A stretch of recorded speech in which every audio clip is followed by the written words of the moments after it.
Marine life, for all its rigor and discipline, leaves more room for downtime than outsiders might imagine. Between the grueling drills, the endless inspections, and the constant state of readiness, there are stretches of quiet, moments where the mind, needing an escape, seeks out entertainment, however unusual that might be. For some, it was cards or video games, but for others, something darker filled the void. This is how I first came to witness the strange fascination some of my fellow Marines had with the supernatural, and more specifically with Ouija boards. It was early in my time at Camp Lejeune, back in 2013, when I first noticed the trend. A few of the younger Marines, eager to prove they were immune to fear, would gather in the barracks late at night, their voices low and conspiratorial. They would set up a Ouija board on a makeshift table, often just an overturned crate, and invite whoever was willing to join. What started as a joke, a way to kill time and spook each other, soon took on a more sinister tone as the game began to play back. Mark S., one of the more superstitious Marines, was among the first to report something unsettling. I remember him telling me about it over a mess hall breakfast, his voice barely above a whisper. "It was just supposed to be a bit of fun," he said, stirring his coffee with a trembling hand. But the board, it spelled out my mother's name. Nobody else there even knew it. That wasn't all. The lights had flickered, and the room had grown cold, an unnatural chill that seeped into their bones, despite the summer heat outside. Mark's stories spread through the barracks like wildfire, and before long, more Marines were sharing their own experiences. Some claimed to have heard footsteps in the empty hallways. Others swore they saw shadows moving where no one should have been. The laughter that had accompanied those early sessions turned into nervous chuckles, and then, eventually, into something closer to fear. It was clear to me that these men, trained to face any enemy, were grappling with something they didn't understand. It wasn't long before word of these strange occurrences reached the higher-ups. Colonel Robert Taylor, the commanding officer of the Marine Corps' engineering school, wasn't the type to indulge in superstition. A man of strict discipline and unwavering rationality, he wasn't pleased to hear that his Marines were spending their nights conjuring up ghost stories instead of getting the rest they needed. But as the reports piled up, he had to admit that something was amiss. The colonel called a meeting one afternoon, pulling the senior staff into his office. I was there, along with the rest of the NCOs, and I remember the tension in the room. "We've got a problem on our hands," Taylor said, his voice calm but firm. "These Ouija boards, they're causing a distraction, and worse, they're undermining discipline. I won't have it." He issued a standing order right then and there. Ouija boards were banned from the barracks, effective immediately. That should have been the end of it. We were Marines, after all, trained to follow orders without question.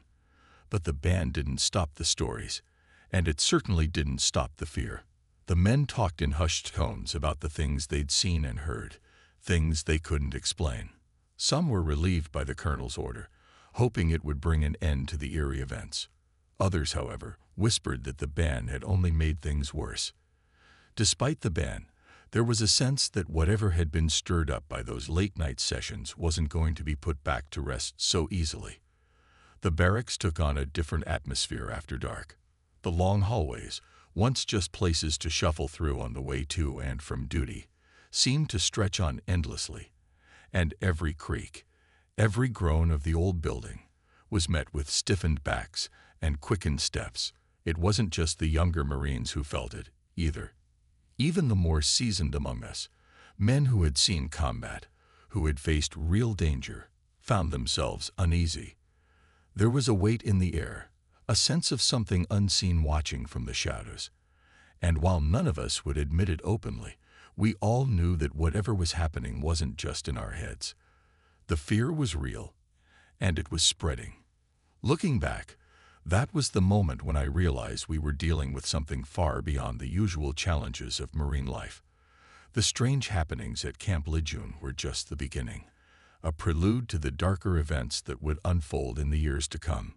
We were Marines, trained to confront any enemy, but this was something different.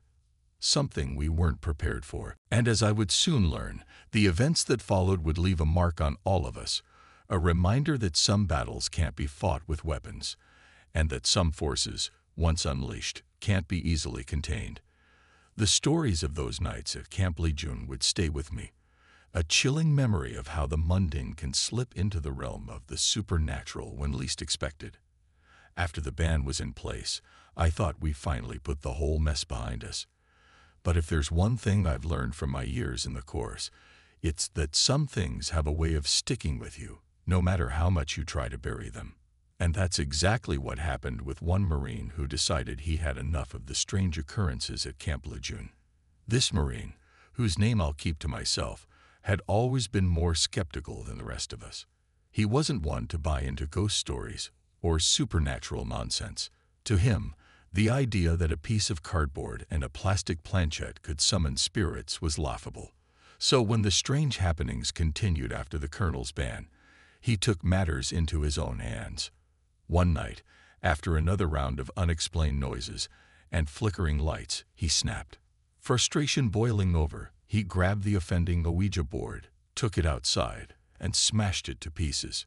He thought that would be the end of it, that destroying the board would put an end to the nonsense. But what happened next only made things worse. That very night, he started having nightmares. Not the usual kind of bad dreams, either.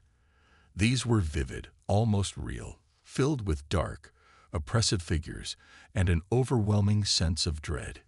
Each time he woke, he was drenched in sweat, his heart pounding, and the feeling that something was in the room with him lingered long after he opened his eyes. It wasn't just the nightmares. The Marine began waking up with strange marks on his body, scratches that looked like they'd been made by something with claws. He couldn't explain them, and neither could the medics. They weren't deep enough to be life-threatening, but they were too precise, too deliberate, to be anything he could have done to himself in his sleep.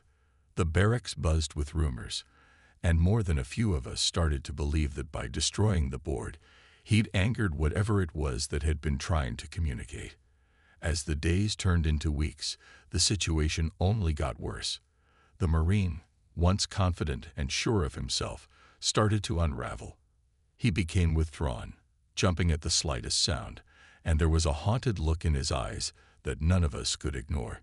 He began to see things, shadows moving just out of sight, figures standing at the edge of his vision that would vanish when he turned to look. At first, he tried to brush it off, convincing himself that it was just stress or fatigue, but the more it happened, the less he could deny that something was very wrong. One night, things took a turn for the worse. The Marine's roommates woke to the sound of him shouting, thrashing around in his bunk as if he were fighting off an invisible attacker. They tried to wake him, but it was like he was trapped in his nightmare, his eyes wide open but unseeing. When they finally managed to pull him out of it, he was covered in fresh scratches, some of them deep enough to draw blood. He had no memory of what happened, just a lingering sense of terror that made him reluctant to go back to sleep. We all knew something had to be done, but no one knew what. The Marine went to the chaplain, hoping for some kind of spiritual guidance, but even that offered little comfort. The chaplain suggested a blessing, a way to cleanse the barracks of whatever malevolent force was at work, but by then, the damage had been done. The Marine's mental state continued to deteriorate, and he was eventually transferred to a different unit, though I doubt he ever fully recovered from what happened. His departure didn't bring an end to the strange occurrences, though. If anything, they seemed to escalate after he left. More Marines reported hearing voices, strange whispers that seemed to come from nowhere and everywhere at once. The barracks, which had once been a place of camaraderie and relative comfort, took on an oppressive, almost suffocating atmosphere. It was as if the very air had grown thicker, heavier, making it hard to breathe. In the end, the fear became too much to ignore. The ban on Ouija boards was strictly enforced, and anyone caught with one faced serious consequences. But even without the boards, the sense of unease lingered. The strange marks on the walls, the unexplained noises, the cold spots that seemed to appear out of nowhere. They all continued, a constant reminder that something had been unleashed that couldn't be easily put back. Looking back, it's clear to me that destroying the Ouija board was a mistake, a desperate act that only served to intensify whatever was already at work in those barracks. The Marine who broke the board thought he could control the situation, but in the end, he only made things worse, not just for himself, but for all of us. It was a lesson in humility, a reminder that there are forces in this world that don't play by our rules, no matter how strong or disciplined we think we are. As for the rest of us, we did our best to move on, to put the events of that summer behind us. But the fear, the uncertainty, it stayed with us. We were Marines, trained to face any enemy. But this was different. This was something we couldn't fight with weapons or strategy. It was something that followed us, even after the lights were turned off and the doors were locked.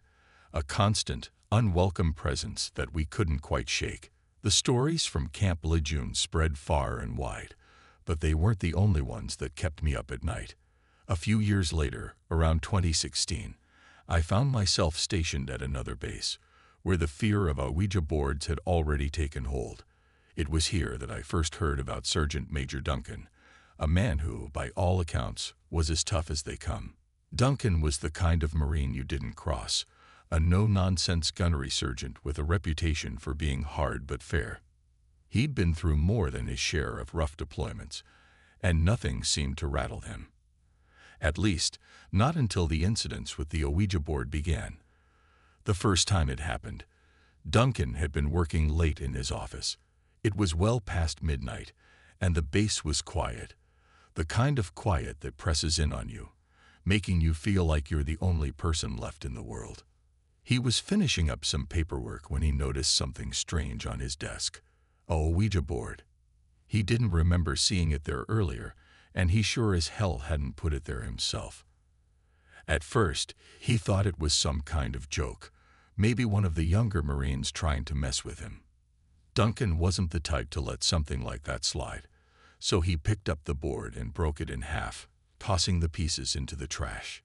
But the next morning, the board was back, sitting on his desk as if nothing had happened. This time, he was sure he'd gotten rid of it. He'd thrown it into the dumpster outside the barracks, making sure to bury it under a pile of trash. And yet there it was, in perfect condition, as though it had never been touched. Duncan wasn't one to get spooked easily, but even he had to admit that something wasn't right. He destroyed the board again, this time taking it out to the firing range and setting it on fire. He watched as the flames consumed the cardboard and plastic, turning it to ash. Satisfied, he returned to his office, confident that he'd seen the last of it. The next day, the board was back. It was sitting on his desk, right where it had been before. This time, Duncan didn't just feel unnerved. He felt angry. He was a man who took pride in his ability to control every aspect of his environment, and the idea that something could defy him so blatantly didn't sit well. He went through the motions of his day, but the board weighed on his mind like a stone. How was it possible that the board kept returning, no matter what he did to destroy it? The thought gnawed at him, making him more irritable and short-tempered than usual.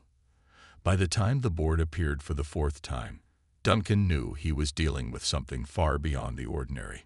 That night, he locked up his office, took the board to the middle of the woods surrounding the base, and buried it deep in the ground, marking the spot with a pile of rocks.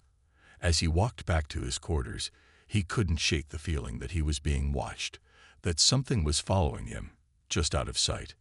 He tried to dismiss it as paranoia, but deep down, he knew that whatever was behind this wasn't going to stop. When the board showed up again, Duncan finally broke down and went to the chaplain. Now, Duncan wasn't a particularly religious man, but he was practical, and he recognized when he was out of his depth. The chaplain listened quietly as Duncan explained the situation, nodding as though he'd heard this kind of thing before. When Duncan finished, the chaplain suggested a spiritual cleansing, a ritual to banish whatever was haunting him. Duncan agreed, if only to get some peace of mind. The ritual was held that evening in Duncan's office, The chaplain, a quiet man with a calm demeanor, went through a series of prayers and incantations, sprinkling holy water in the corners of the room and anointing the doors and windows with oil. Duncan watched silently, feeling both skeptical and hopeful that this might finally put an end to the ordeal. When it was over, the chaplain assured Duncan that the office had been cleansed, that whatever had been there was now gone. Duncan wanted to believe him, but a part of him remained doubtful. For a few days, it seemed like the cleansing had worked. The board didn't reappear, and the strange feeling of being watched faded away. Duncan allowed himself to relax, to believe that the worst was behind him. But that peace didn't last. About a week later, the board was back, sitting on his desk as though it had never left. This time, Duncan felt a cold wave of fear wash over him. He'd done everything he could think of, and yet here it was, defying all logic and reason. Duncan's encounters with the board became something of a legend on base, a story whispered among the Marines late at night when the darkness seemed a little too close. It was a tale that left even the most skeptical of us with a sense of unease. If someone like Duncan, a man of unshakable resolve, could be rattled by something as seemingly harmless as a Ouija board, what chance did the rest of us have? In the end, the base commanders took the situation seriously enough to issue their own directives. They reinforced the ban on Ouija boards, and this time, they made it clear that any violations would be met with severe punishment. They also brought in a team to conduct a more thorough cleansing of the entire base, hoping to rid it of whatever had taken hold. Duncan never talked much about what happened after that. He continued to serve with distinction, but those of us who knew him before could see that something had changed. There was a wariness in his eyes, a caution that hadn't been there before. And while the board never reappeared after that final cleansing, the fear it had instilled in all of us lingered long after. We learned to be careful, to respect the unknown, and to remember that not everything in this world can be explained away by logic or reason. For me, the events surrounding Sergeant Major Duncan were a sobering reminder that the stories I'd heard, the experiences I'd had, were far from isolated incidents. They were part of something larger, something that connected all of us who had encountered the unknown. It was a lesson I would carry with me to the next chapter of my service, one that I would never forget. By the time I was transferred to Camp Pendleton in late 2016, the stories of haunted barracks and cursed Ouija boards had become a part of the fabric of Marine Corps life. We all had our own tales, our own brushes with the inexplicable, but nothing could have prepared me for what happened at the old Naval Hospital on the outskirts of the base. The hospital had been abandoned for years, its halls long empty of the bustling activity they once held. It was a place that most Marines avoided, not because of any official restrictions, but because of the stories that had grown around it like a dark, suffocating fog. The building itself was a relic from another time, a sprawling complex of decaying brick and rusting steel that seemed to sag under the weight of its history. The windows, many of them broken or boarded up, stared out like the hollow eyes of a long-dead giant. Inside, the air was thick with the smell of mildew and rot, and the silence was so deep that it felt like the walls themselves were holding their breath, waiting for something, anything, to disturb them. That something came in the form of a group of us Marines, myself included, who decided one night to explore the hospital.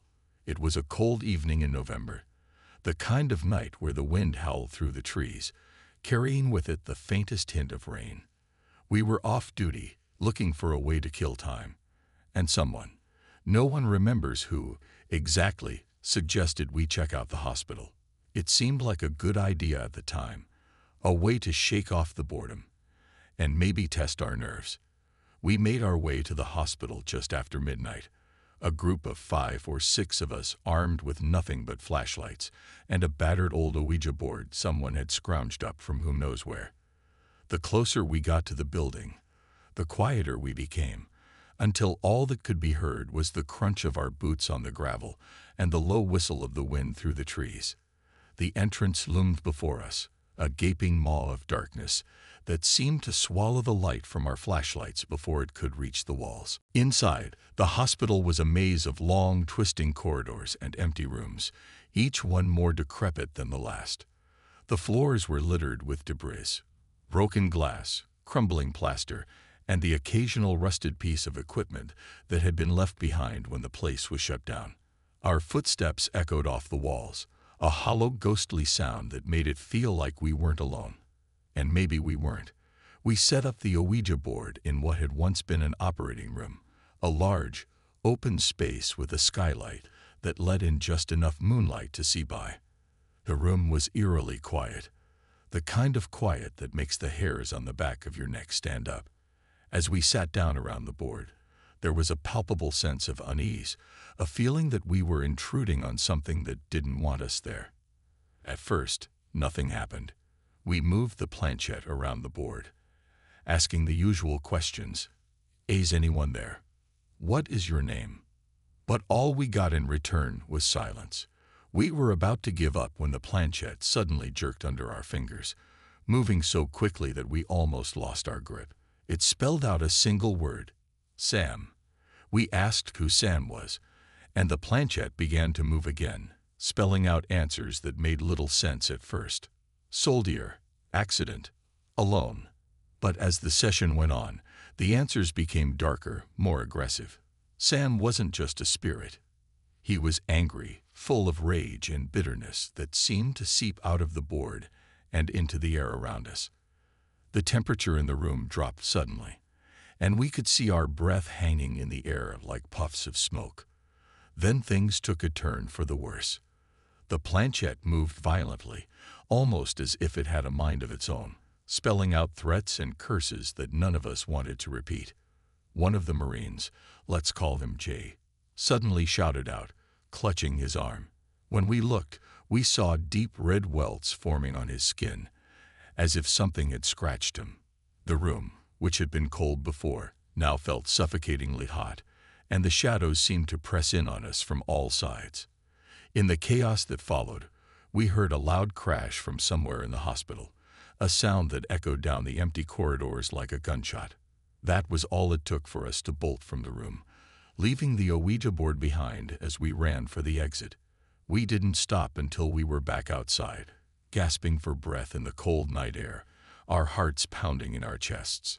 None of us talked much on the way back to the barracks. There was nothing to say, really. We all knew what we'd seen, what we'd experienced, and none of us wanted to think about it too much. G's arm was still red and swollen, the scratches clearly visible in the dim light of our flashlights. He went to the infirmary the next day, but the doctors couldn't explain what had caused the marks. They said it was probably an allergic reaction, but we knew better. The next few days were tense, to say the least. We avoided the hospital like the plague, and the Ouija board was never mentioned again. But the fear, the sense that we had crossed a line we shouldn't have, stayed with us. Some of the guys started carrying religious symbols. Others refused to go anywhere near the hospital after dark. As for me, I couldn't shake the feeling that something had followed us back, something that was waiting, just out of sight, for another chance to make itself known. Looking back, I realize how foolish we were to think we could just walk into a place like that, armed with nothing but a piece of cardboard and a few questions. We were Marines, trained to face down any threat. But that night in the hospital, we came face to face with something we couldn't fight, something we couldn't even understand. And that, more than anything else, is what haunts me to this day. It was only a few weeks after the incident at the old Naval Hospital that another event shook the barracks at Camp Pendleton. By then, the stories of haunted places and cursed Ouija boards had become part of our everyday lives, whispered about in the mess hall and during late-night guard shifts. But there were always a few who refused to believe, who insisted that it was all just a bunch of nonsense. One of those skeptics was Private First Class Bravo, a tough, no-nonsense Marine who prided himself on his rationality. Bravo had heard all the stories, of course. He laughed them off, saying that we were just letting our imaginations run wild. He wasn't one to be scared off by a piece of cardboard and some overactive minds. So, when a group of us were talking one evening about the recent strange happenings, Bravo decided to prove once and for all that there was nothing to fear. It was a typical Friday night, the kind where the air buzzed with the energy of Marines unwinding after a long week. Bravo gathered a few other skeptics and announced that they were going to have their own Ouija board session, right there in the barracks. I didn't join them. I'd had enough of Ouija boards to last a lifetime. But I stayed close by, partly out of curiosity and partly out of a sense of foreboding that I couldn't shake. The session started out like any other. The group huddled around the board, their hands lightly resting on the planchette as Bravo led the way, asking the usual questions in a mocking tone. "Is anyone there?" he asked with a grin, looking around at the others as if daring them to take it seriously. The planchette moved, but it was slow and unconvincing, and Bravo laughed it off as someone playing a prank. But then, something changed. The atmosphere in the room shifted, subtly at first, like a drop in temperature or the way the shadows seemed to grow just a little darker. The laughter died down as the planchette began to move more deliberately, spelling out words that none of them could ignore. "Leave," it spelled, over and over again, the message clear and insistent. Bravo, still unwilling to admit that anything was wrong, pressed on, asking who they were speaking to. That's when things took a turn for the worse. The planchette shot across the board with such force that the Marines nearly lost their grip. The word it spelled out next was death, and with it came a palpable sense of dread that filled the room like a physical presence. Bravo's bravado faltered, but he wasn't ready to back down just yet.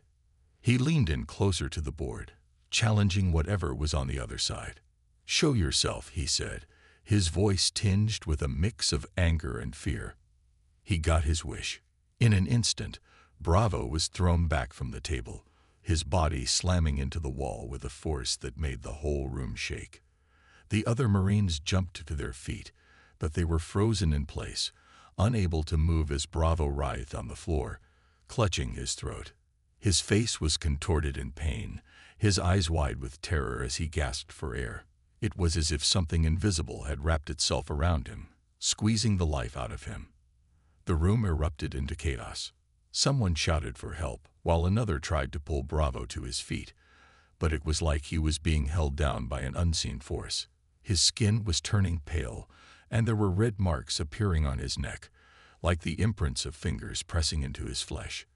For what felt like an eternity, we could only watch, helpless and horrified, as Bravo struggled against whatever had taken hold of him. Then, as suddenly as it began, it was over. The pressure seemed to lift, and Bravo slumped to the floor, gasping for breath. The marks on his neck were clear, red, angry lines that stood out starkly against his pale skin. It took several minutes before he could speak, and when he did, his voice was shaky and weak. "We need to get rid of it," he said, his eyes wide with fear. "The board. We need to get rid of it." No one argued. They grabbed the board and took it outside, burying it deep in the ground, far away from the barracks. But even after it was gone, the fear lingered. Bravo was never the same after that night. The once confident Marine was now haunted, his bravado replaced by a quiet, lingering dread. He kept to himself more, and I noticed that he'd started carrying a small cross in his pocket, something he would hold onto whenever he felt that familiar chill in the air. Word of what happened spread quickly, and the barracks, once filled with the usual noise and laughter, grew quiet and tense. The other Marines, even the skeptics, couldn't ignore what they'd seen. Whatever force had attacked Bravo was real, and it had left a mark on all of us. We became more cautious, more aware of the shadows that seemed to linger a little too long, the cold spots that would suddenly appear out of nowhere.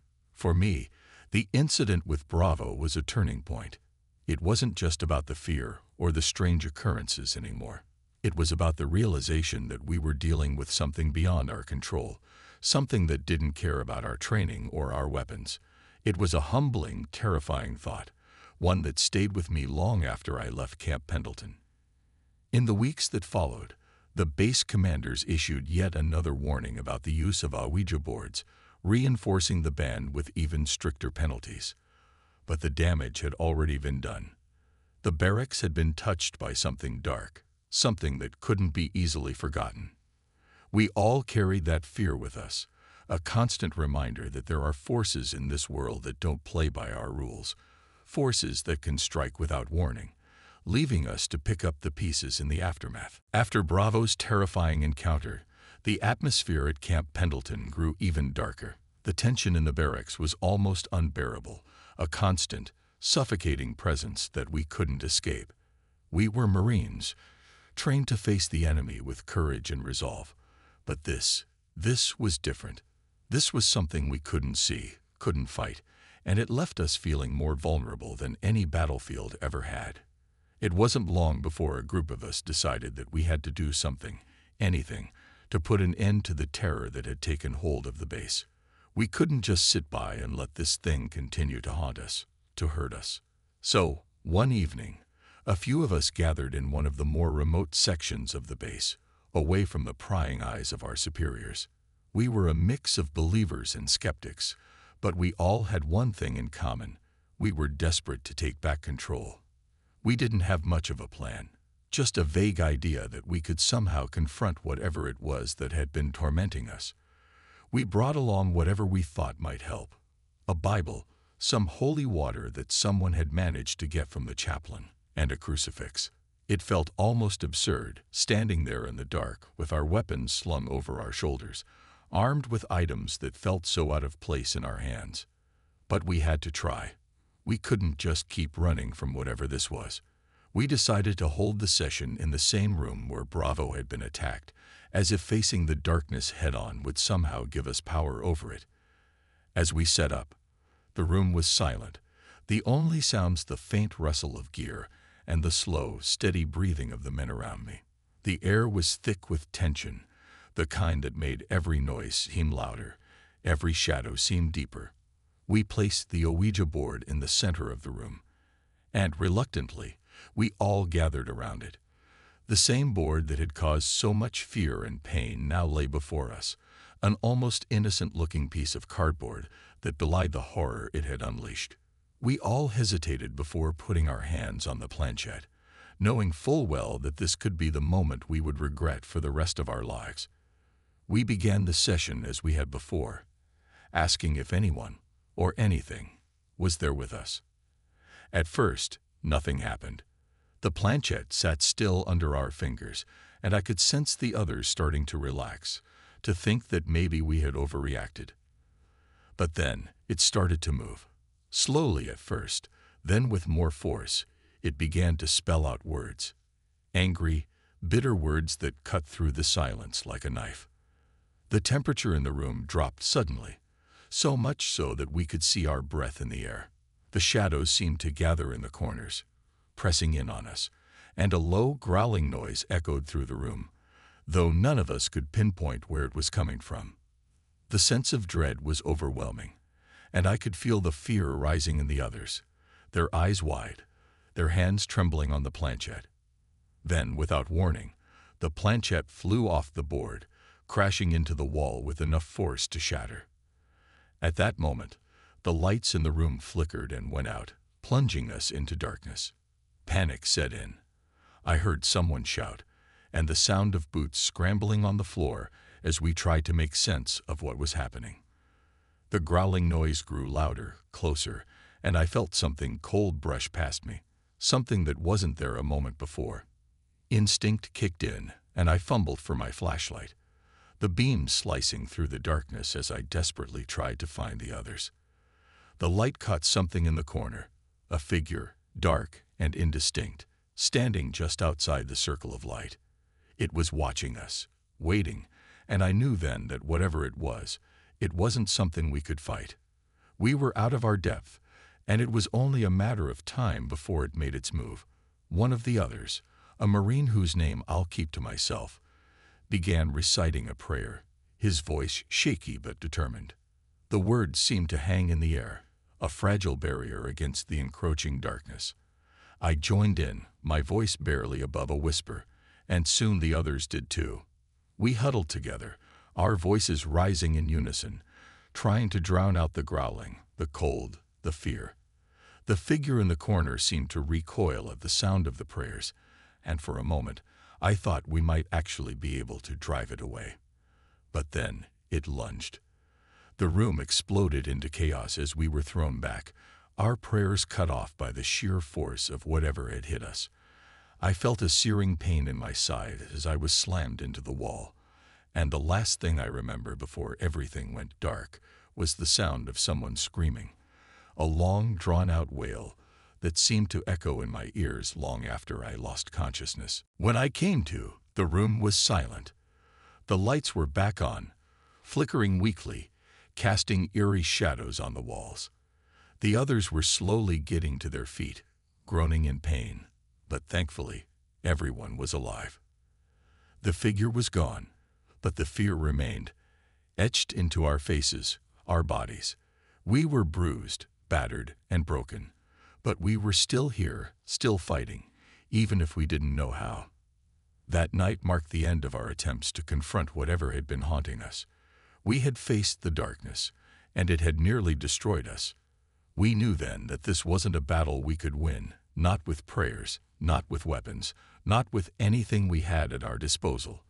We had no choice but to retreat, to leave the room, the board, and the horror behind us. In the days that followed, the base commanders reinforced the van on Ouija boards with a renewed sense of urgency. The story of what had happened to us spread quickly, and soon no one dared to go near the room where we had faced the darkness. It became a place of fear, a reminder of what we had encountered and how close we had come to losing everything. But for me, the memories of that night lingered long after the bruises healed. I couldn't shake the feeling that we had only scratched the surface of something much darker, something that was still out there, waiting. And as much as I tried to put it behind me, I knew that some battles don't end when you walk away. They stay with you, haunting your thoughts, your dreams, your every step. We had survived, but the cost was high. The fear had taken root in all of us, and it would be a long time before any of us could truly feel safe again.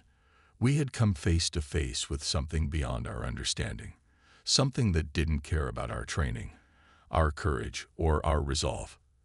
And in the end, all we could do was walk away, leaving behind a piece of ourselves in that dark, haunted room. The morning after that harrowing night, the base felt different, quieter, more subdued. The usual buzz of activity was still there, of course. After all, the work of the Marine Corps never stops. But beneath the surface, there was an unspoken understanding that something had changed. The barracks that had once been filled with laughter, bravado, and the usual banter of young Marines now held an undercurrent of fear and uncertainty. We had come face to face with something we couldn't explain, and it had left its mark on all of us. Word spread quickly about what had happened in that room. The story grew in the telling, as these things often do, but the core of it remained the same. We had challenged something dark, something malevolent, and it had nearly destroyed us. The higher-ups took notice.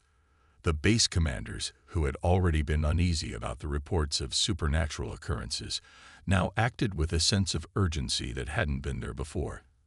An official directive was issued. The ban on Ouija boards was reinforced with strict penalties for anyone caught violating it. This time, there were no half measures. The boards were confiscated wherever they were found, and the chaplains were brought in to conduct a base-wide blessing. The room where we had faced the darkness was sealed off, deemed off-limits to everyone. It became something of a legend in its own right, a place whispered about in hushed tones, a reminder of what happens when you mess with things you don't understand. But even with the ban in place, the fear lingered. We had seen too much to just move on as if nothing had happened. For a while, everyone was on edge, jumping at shadows, avoiding certain places after dark. The camaraderie that had once defined our unit was still there, but it was tinged with a wariness that hadn't been there before. We had been through something together, something that bonded us in a way that only shared fear can, but it also set us apart from those who hadn't been there, who couldn't fully understand. I noticed that some of the more religious Marines began carrying their faith a little closer.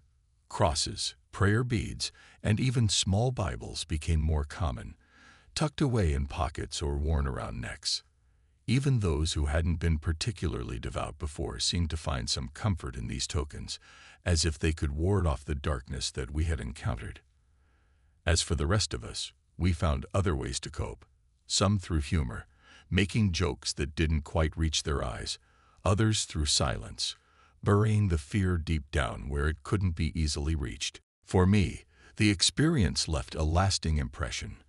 I had always thought of myself as rational, grounded in the real world of facts and physicality. But after that night, I couldn't help but wonder about the things that exist just beyond our understanding, the forces that don't play by the rules we've laid out for them. It was humbling, in a way, to realize that there are battles we can't win with brute strength or firepower. Some things, I learned, are better left alone. The story of what happened at Camp Pendleton became a kind of cautionary tale, not just within our unit, but across the Corps. It was passed down from one generation of Marines to the next, growing and changing with each retelling, but always carrying the same core message: respect the unknown, because you never know what might be waiting for you in the dark. It was a lesson that we all took to heart, even if we didn't talk about it openly. In the months that followed, the strange occurrences slowly faded away. The cold spots, the shadows that seemed to move on their own, the sense of being watched, all of it gradually diminished, as if whatever had been awakened had finally gone back to sleep. The base returned to something resembling normalcy, though there were always reminders of what had happened, little signs that the past wasn't quite done with us. I found myself thinking often about the men who had been with me that night, wondering how they were coping, whether they had found peace with what we had experienced. Some transferred to other bases, others stayed on, but we all shared a bond that wouldn't be easily broken. We had been through something together that few others could understand, and it had changed us, in ways big and small. As the years passed, I moved on to new assignments, new challenges, but I never forgot what happened at Camp Pendleton. It stayed with me, a reminder that there are forces in this world that don't fit neatly into the boxes we've created for them. I stopped trying to rationalize it, stopped trying to make sense of something that was, by its very nature, beyond understanding. Instead, I accepted it for what it was: a mystery, a warning, and a lesson. In the end, we did what Marines always do. We adapted, we moved forward, and we carried the experience with us as best we could. But we were changed by it, each in our own way. The fear had left its mark, and it was something we would carry with us, a silent reminder of the night we faced the darkness and survived. We had seen the edge of the unknown, and it had looked back at us, leaving us with the knowledge that some battles can't be won, only endured. And as for me, I learned to live with the questions, with the things I'll never fully understand. I don't talk about it much, but when I do, I tell the story the way it happened, without embellishment or exaggeration. Because in the end, the truth is more powerful than any fiction. It's a reminder that the world is a strange and unpredictable place, and that sometimes the most important battles are the ones we fight within ourselves, in the dark, when no one else is watching.